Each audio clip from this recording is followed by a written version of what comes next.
बड़े बड़े ऋषि मुनि योगी तपस्वी कहते हैं उस पर कुर्बान हो गए।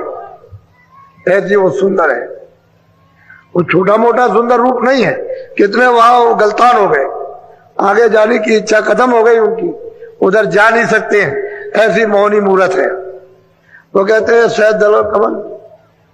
गोस्वामी महाराज उसी को रामायण में कहते हैं कि मुंदेव नैन त्रिशत में भयो पुन चितवत कौशलपुर गए।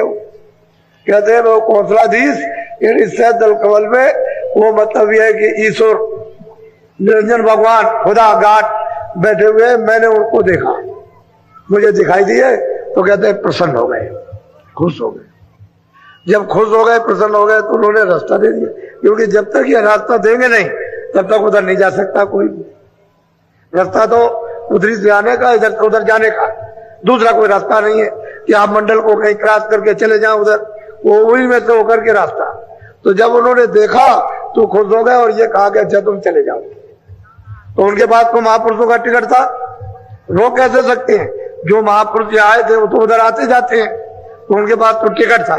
कह लगा अच्छा तुम चले जाओ उधर। तो जब उधर गए उस पार, उधर चले गए, तो गोस्वामी जी महाराज कहते हैं उधर माज सुन अंडज राया देखो बहु ब्रह्मांड निकाया। कहते हैं बहुत उधर तो अंड की रचना हो, बहुत से ब्रह्मांड हमने अपनी आंख से उधर जा करके ये हमने सब कुछ देखा। तो कहते हैं ज्योत का भी दर्शन किया और उसके बाद में ईश्वर का भी दर्शन साक्षात्कार, और परे चला गया, उस पार में गया तो उधर देखता हूं कि उधर में कितने कितने ब्रह्मांड है, बिल्कुल साफ करें।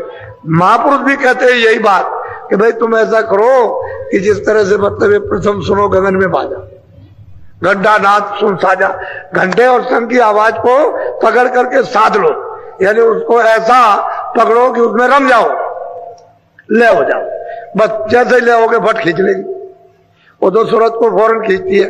यानी इस तरह से सरासर जाएगी कि कितने मतलब 1000 मील पार किए क्या पता चलेगा, सट से जाएगी उधर से खींचती हुई, सीधे शरीर से अलग हो जाती है। जैसे मृत्यु के वक्त में जीवात्मा इससे अलग होती है, वैसे ही साधक जब साधना करता है तो इससे अलग हो जाती है, वो अलग होकर के जाती है, उसको देखती है। तो कहते हैं प्रथम सुनो गगन में बाजा, घंटा शंख नाद सुन साजा, इसको साध लो अच्छी तरह से, पकड़ लो इसी तरह से, तो आगे मतलब है ज्योत चल रही है। शहद दल कमल में वो निरंजन भगवान बैठे हुए, उनकी वो ज्योत चलती है। वो निशान बता रहे हैं रास्ता, रास्ते का पूरा भेद उस सूरत को खोल रहे हैं कि देख सूरत ऐसे चलना है, ऐसे जाना है, और ये चीज रास्ते में मिले। बीच में तो रचना सब छूट गई, जो बीच में रचना है बेशुमार। दिल्ली है तो रास्ते में कोई गांव खेत नहीं पड़ेंगे, बहुत से गांव, बहुत से खेत, बहुत सी चीजें, बहुत जंगल और बहुत सी नदियां नाले पड़ेंगे। तो उनको तो मतलब दिल्ली का बताना कि देखो वहां ये, तो बीच का तो उन्होंने रचना सब छोड़ दी और कहा कि सीधे चलो। बीच में तो बहुत आवाजें हैं, बहुत तरह के बाजे बज रहे, वो कोई गिनती भी नहीं आ सकते, इस तरह के बाजे हैं। तो उन्होंने और बाजों को छोड़ दिया, कहा कि तुम वो बाजा पकड़ो, जैसे ही तुम उसमें ले बस फौरन बाजा खींच लेगा और सामने खड़ा कर देगा, साक्षात्कार होगा। ऐसे ही खुदा का दीदार है, वो तो खुदा ही है, वही गाड है, वही हम सबके मतलब ईश्वर 3 लोक के मालिक। बोलो बांक पार त्रिकुटी में गई। कहते हैं कि पंगनाल टेढ़े रास्ते को पार करके नीची ऊंची घाटी और ऊपर त्रिकुटी स्थान पर पहुंची, वहां वो विराजमान है, उन्हीं को ब्रह्म कहते हैं। मुसलमान अपने शब्दों से उनको खुदा कहते हैं, रब कहते हैं। वो मतलब ये है, कहते हैं कि जब उसकी धुन ली, उसकी पगड़ी, तो ऊपर से भी धुन आ रही है।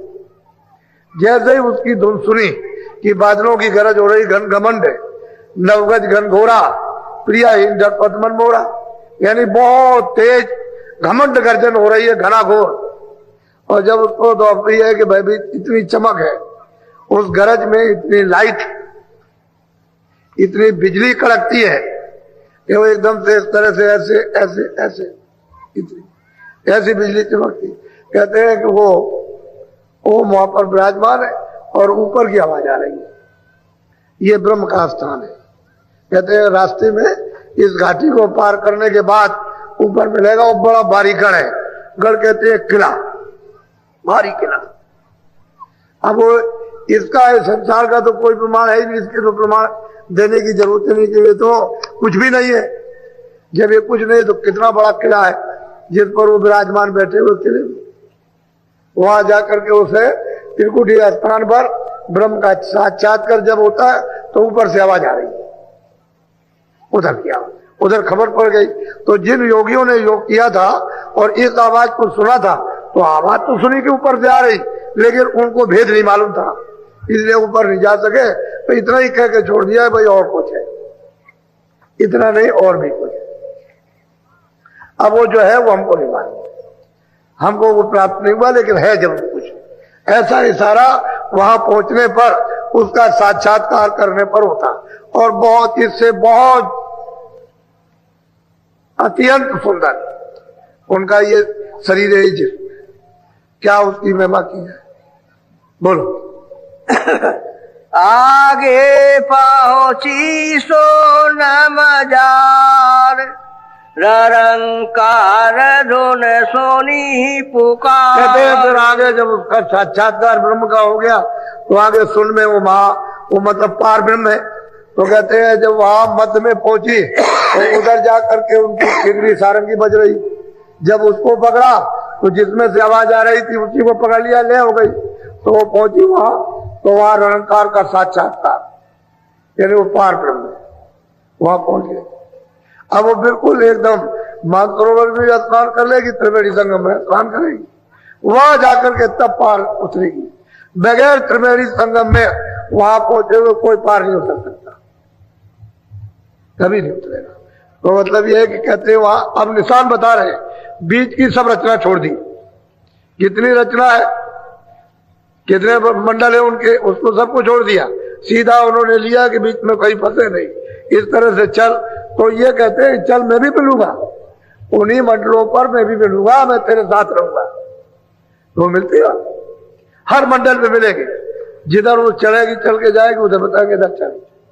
उधर नहीं, किसी मंडल में अगर रुक गई तो तमाशा देखती रह जाएगी, उसको छोड़ नहीं सकती, ऐसे तमाशे हो रहे। तो कहते हैं ये कुछ नहीं, आगे चल। वही बताते हैं कि आगे चल, या कुछ भी नहीं।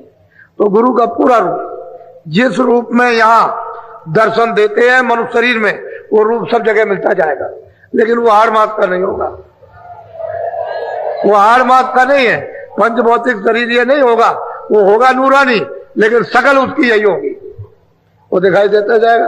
क्योंकि जब आप यहाँ उसको पहचान लोगे और वहां नहीं मिलेगा तो फिर आप अपना कैसे समझोगे कि भाई मैंने मृत्यु लोक में इनसे रास्ता लिया और मतलब ये अगर कोई और मिल गया। क्योंकि कभी कभी ऐसा होता है कि उधर जा रहे हो तो काल ने गुरु का रूप धारण कर लिया, तो वो बताएंगे कि भाई ये रूप नहीं है, तुमको भटकाने के लिए, रोकने के लिए धारण कर लिया, ये गुरु का रूप नहीं, उसकी पहचान है। तो साधक उसको पहचान लेता है ये गुरु का रूप नहीं है, फिर याद करता तो मिल जाती उसको उसी मंडल पर, वहीं मिलेंगे जहां जाएगा। बोलो। केंगरी और सारंगी सोनी, मान सरोवर चढ़े चढ़े गुनी। कहते हैं किंगरी सारंगी अद्भुत, ये पहले स्थान से दूसरे स्थान से अद्भुत बाजे बजा, एक से। अब उस बाजे की क्या महिमा की है, कहते हैं कि उसको सुनती है, मातृवर में स्नान करती है, आवाज नहीं छोड़ती, उसका दर्शन भी करेगी और फिर चलेगी त्रिवेणी में प्रवेश होगी, वहां उसका उस धारा में स्नान होगा। तो उस धारा में कोई गंदगी तो है नहीं है जो यहाँ की गंदगी है, कोई कालमा है या रजोगुण है, तमोगुण है, सतोगुण है, या मतलब शब्द स्पर्श रूप रस, ये सब कुछ नहीं है वहां। वहां तो धारा है कि वो जो ऊपर से उधर से जो उतार करके लाए काल को और माया को, उस धारा को छुड़ा देते, जो सत्य धारा उसको पकड़ा देते। क्योंकि वो जिस धारा से उतर करके आए हैं वो धारा बराबर काम कर रही है। एक तो मतलब ये एक नेगेटिव और पॉजिटिव, एक धारा फेंक रही है, एक धारा उसको वापस ले जा रही है। इस तरह से दो धाराएं उधर से आई हुई है। अब ये भेद किसी को पता नहीं है कि उधर में एक फेंकने की और एक वापस करने की, खींचने की, ये दो धारा। अब जब तक कोई जानेगा नहीं तब तक उस धारा पर जोड़ नहीं सकता, यानी बैठा नहीं सकता, उस शब्द पर, उस नाम पर, उस आवाज पर, उस बाजे पर नहीं बैठाएगा तो जाएगी नहीं, ऊपर नहीं चढ़ सकती। तो महापुरुष उसको जानते हैं तो कहते हैं देख मैं सब खुलासा करता हूं, तुझे यह सब खुलासा बता रहा हूं कि वहां शून्य में, महाशून्य में वो पार में वहां पर विराजमान है, मुसलमानों के अल्लाह और हिंदुओं के पार में। बोलो। आगे महाशून्य मैदाना, जहाँ चारे धुनते मेरे सब। कहते हैं कि वहां महाशून्य मैदान है जिस पर भंवर गुफा स्थान है और उस पर 100 पुरुष बैठे हुए हैं, लेकिन वहां 4 यानी गुप्त आवाजें हो रही है और वो अभी तक तो किसी ने खोला नहीं और ना कोई खोलेगा। इतना इशारा कर देते हैं कि वहां और कुछ है, कुछ हो रहा है, लेकिन उसको तो सीधा रास्ता पकड़ाया कि ऊपर में महाशून्य, उसको महाशून्य कहते हैं। भंवर गुफा स्थान को कहते हैं कि भाई चौक अपार मैदान है। इस मैदान में जब सूरज जाती है तो खरबों योजन यानी चलना पड़ेगा। अब खरबों योजन कितना हुआ आप ये तो समझ नहीं सकते। इतना मैदान लंबा चौड़ा, इतना ही ऊपर, इतना ही नीचे, इतना ही दाएं, इतना ही बाएं। अब इतने बड़े मैदान में जाएंगे तो बहुत ही मैदान लंबा। ऐसे नहीं, रचना का विस्तार इतनी खूबी के साथ में हुआ और उसका रूप इन तीनों से सुंदर। उसका जब वो महाशून्य में जाएगी तो उसका रूप इन तीनों से अद्भुत, जो वर्णन करने योग नहीं है। बोलो। भंवर गुफा ता ऊपर देखी, सोहंग बांसी बजती पे। कहते हैं कि भंवर गुफा के ऊपर में वो आवाज सुनी और वो हमेशा बंसी बज रही है, अखंड बंसी बजती है, लेकिन आवाज तो आ रही है पर इन आवाजों के साथ मिश्रित हो गई, मिश्रित आवाज हो गई, मिल गई। सब आवाजें बजती हैं तो उसमें साधक जब तक उसको अनुभव ना हो तो छाट नहीं सकता। वो सुनता रहेगा और कुछ नहीं, लेकिन जो जाता आता है उसको छाटना आता, छटवाना आता, तो उसने तो छाट लिया और आपको छटवा लेगा। कहेगा नहीं इन आवाजों को मत पकड़ो, उसको पकड़ो।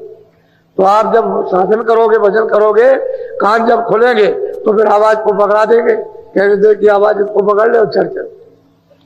आवाज के बगैर, बाजे के बगैर ऊपर चढ़ के नहीं जा सकते, वही सीढ़ी है, दूसरा कोई आधार नहीं।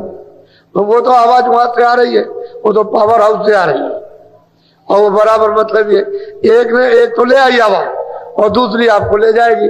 अब महापुरुष जो आवाज पकड़ाएंगे वो ले जाएंगे और बाकी जिस आवाज से उतारी गई दूसरी आवाज उससे उतार दी गई। अब वो सब भूल गए बेचारे, क्या करेंगे। बोलो। ताके परे धाम सतनामा, बीना बजे सतलो। अब उन्होंने खुलासा किया कि इस भंवर गुफा के परे जो सोहंग पुरुष है उनके परे सतधाम है वहां पर, और वहां अखंड बीन समूचे, मतलब यह है कि उसमें बस वही हो रही, बाकी और कुछ समूची।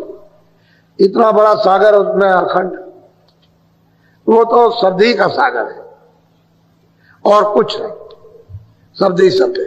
अब बताइए जहां शब्द ही का सागर है वहां मतलब ये क्या हो रहा। अब ये तो रूप उसका सत्य रूप है, इसमें किसी तरह की कोई मिलोनी नहीं। सोते ही सोच, सोते ही साई, सोते ही रूप, सब सोते ही सोच। अगर उससे कहे कि खरबों सूरज चांद यानी एक एक रूम में लगे तब भी नहीं मिलता, और एक एक रूम तो जिस्म कितना बड़ा है, और फिर उसके एक एक रोम इतना बड़ा जिस्म होगा तो उसके रोम कितने होंगे, और एक एक रोम में जब ये सिफत है तो बाकी उसके रूप की क्या सिफत होगी, तो वो कोई कह नहीं पाता। बस सूरज जब जाती है तो वो सिर्फ देखती है, बाकी वर्णन नहीं कर सकती। बोलो। सोनत सोरते फिर आगे चढ़ी, अलख लोक में जा। अब जब ये सतलोक में पहुंच गई और सतपुरुष का दर्शन कर लिया और फिर उसमें वो छा गई, मिल गई उस समुद्र में, उस शब्द में, उसी का रूप हो गई, तो आगे कोई परेशानी नहीं, आगे कोई तकलीफ नहीं। जब वहां पहुंच गई तो सीधी जाएगी, आगे कोई बंधन किसी तरह का है नहीं। उन तीनों लोकों में कोई फिर बंधन नहीं है, फिर तो वो मतलब है कि अनामी पद में जाएगी। बस यही तक है, वहां तक पहुंचने के लिए ही बाकी उसके बाद ऊपर जाने के लिए कोई दिक्कत, किसी तरह की कोई दिक्कत है ही नहीं वहां, कोई परेशानी नहीं है, कोई संकोच, कोई चौकी और पहरा, वहां कुछ नहीं। अब उन लोगों की क्या महिमा है, उस पुरुष की क्या महिमा, अलग पुरुष की, अगम पुरुष की, और जो सबका सृजनहार है, जो सबका मालिक है, उसके लिए क्या कहा जाए, कौन कहेगा, कौन है कहने वाला। सब उन्होंने कहा कि मैं चुप हो गया, मैं कुछ नहीं, सब लोग बोलो। कोटिन अरब सूर उजियारा, अलख पुरुष छबे अद्भुत कहते हैं अब एक से एक अद्भुत रूप, एक से एक कितने कितने कोटा। ये सूरज नहीं, वो सूरज जो भंवर गुफा में श्वेत सूर्य है, उसकी उपमा दी है, इस सूरज की नहीं, इसकी। ये सूरज कुछ नहीं है, उसकी उपमा दी है कि वो सूरज यानी उसका प्रकाश एक एक रोम के अंदर इतना इतना है, ये सूरज नहीं है वहां पर। इसका प्रमाण वहां महापुरुषों ने कुछ नहीं दिया कि आप कहते हो चांद सूरज होगा, ये होगा, मतलब ये नहीं, वो सूरज उसका प्रमाण दिया। इतना मतलब एक एक रोम में उसकी प्रकाश और उसकी शोभा, उसका रूप है कितना सुंदर, कोई वर्णन नहीं कर सकता। बोलो। तासे अगम लोक को चली, अगम पुरुष से जा। अब वो सूरज किधर थे, उन्होंने जो बताया कि देख सूरज चल, तो उधर में फिर अलग लोग से चढ़ गई, अगम अलग लोग, पुरुष का तो दर्शन हो ही गया। अब ऊपर में चढ़ी तो अगम पुरुष में उसका, अगम पुरुष का उससे भी सुंदर, उससे भी सुंदर, और कितना बड़ा है। इसी अगम पुरुष की काया महासंघ की है, महासंघ योजन की काया है। ये शरीर जो उनका है यानी महासंघ योजन का। अब आप अंदाजा अपनी बुद्धि से लगाओ कि महासंघ एक योजन का 4 कोस, तो महासंघ उसका शरीर है, तो देश कितना बड़ा होगा ये सोचिए। शरीर ही इतना, तो उसके एक एक रोम में इन्हें कितने सूरज और कितने चांद यानी रोशनी करते हैं। और फिर जो अनामी पुरुष है उसका क्या बयान हो सकता है, उसके ऊपर में जो अनामी पुरुष है उसका तो कोई बयान ही नहीं कर सका, ना कोई कर सकेगा। वो तो उसमें गिर करके वही रूप हो गई, वही रूप, दूसरा कोई रूप ही नहीं, वही हो गई। वो कोई ना बयान कर पाया ना कर सकेगा। बोलो। हर बन सूर चांद पर कासा, दोने का वाकी अगम बिरा। अब उन दोनों को कौन वर्णन करे, उन दिनों का तो यार चिन्ह भी नहीं मिलता, तो कैसे आपको बताया जाए ऐसी होगी, इस तरह की होगी, वहां कोई चिन्ह ही नहीं आ। जब यहाँ चिन्ह नहीं है तो उसको कोई वर्णन ना अलग लोक की धुन को और ना अगम लोक की, और जो अनामी लोक में जो धुन हो रही है वो तो कोई कैसे कहेगा, वो तो आवाज उसी धुन ने, उन्हीं की धुन ने तो ये तमाम लोग बनाए। अगर वो धुन चारों तरफ यानी नहीं फैलती तो वो लोग नहीं बनते। उसी तो आवाज कितनी होगी, ये आवाजें यहाँ क्या कुछ नहीं है ही नहीं कुछ, ये तो नाम निशान भी याद है, ऐसी आवाज। बोलो। दोने का वर्णन कैसे गाऊं, जग में कोई दृष्टा। बात वो कहती है कि महापुरुष कहते हैं देख सूरत, देख तू खुद देख रही है कि इस धुन का कैसे वर्णन किया जाए। कोई जगत में कोई नमूना, कोई चिन्ह तो है नहीं है जो उसको बता दिया ऐसा होगा, ऐसी धुन होगी, ऐसी होगी, ऐसा उसका रूप होगा। नया रूप है ना उसकी कोई आवाज, तो कोई जब चिन्ह नहीं है तो कैसे बता दे। अब ये सूरत वहां देख रही, लेकिन आपके लिए उसमें कितना ऊंचा, ये भी पूरी हो गई। जो वहां पहुंच गई पूरा हो गया।